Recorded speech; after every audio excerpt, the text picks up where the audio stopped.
and thank you for joining me today for a story time. Today we're going to be reading Caps for Sale, a tale of a peddler, some monkeys, and their monkey business. Told and illustrated by Esfer Slobodkina. A special thank you to Harper Collins Publishing for allowing us to read this to you today. Let's get started. Once there was a peddler who sold caps, but he was not like an ordinary peddler, carrying his wares on his back. He carried them on top of his head. First, he had on his own checked cap, then a bunch of gray caps, then a bunch of brown caps, then a bunch of blue caps, and on the very top, a bunch of red caps. He walked up and down the streets, holding himself very straight, so as not to upset his caps. As he went along, he called, "Caps, caps for sale, 50 cents a cap." One morning, he couldn't sell any caps. He walked up the street and he walked down the street calling, "Caps, caps for sale, 50 cents a cap." But nobody wanted any caps that morning. Nobody wanted even a red cap. He began to feel very hungry, but he had no money for lunch. "I think I'll go for a walk in the country," said he, and he walked out of town, slowly, slowly, so as not to upset his caps. He walked for a long time, until he came to a great big tree.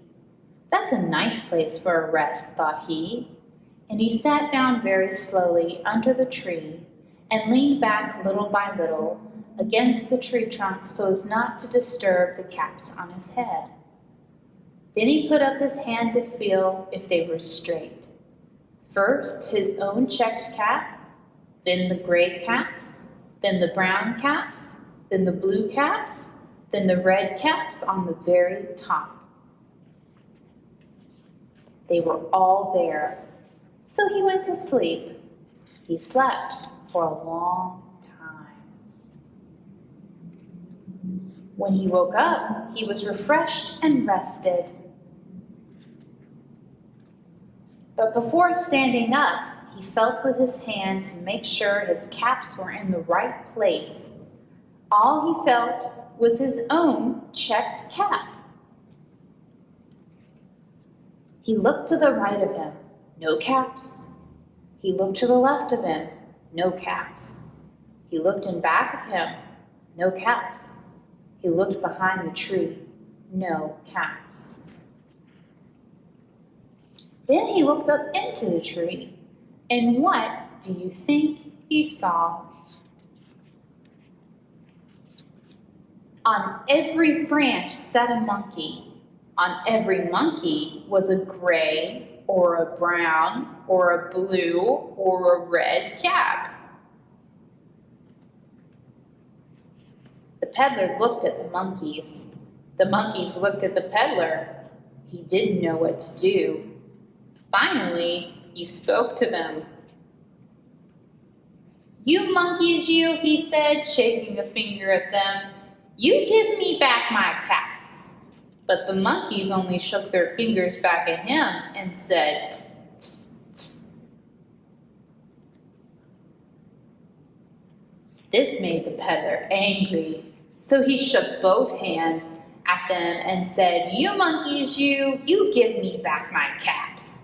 But the monkeys only shook both their hands back at him and said, "Tss, tss, tss." Now he felt quite angry. He stamped his foot and he said, "You monkeys, you better give me back my caps." But the monkeys only stamped their feet back at him and said, "Tss, tss, tss." By this time, the peddler was really very angry. He stamped both his feet and shouted, "You monkeys, you must give me back my caps." But the monkeys only stamped both their feet back at him and said, "Tss, tss, tss." At last, he became so angry that he pulled off his own cap, threw it on the ground, and began to walk away. But then each monkey pulled off his cap, and all the gray caps, and all the brown caps, and all the blue caps, and all the red caps came flying down out of the tree. So the peddler picked up his caps and put them back on his head.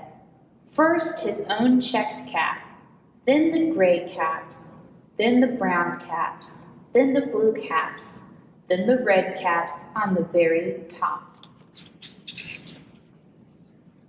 And slowly, slowly, he walked back to town calling, "Caps, caps for sale, 50 cents a cap." The end. Thank you for joining us today. We'll see you next time.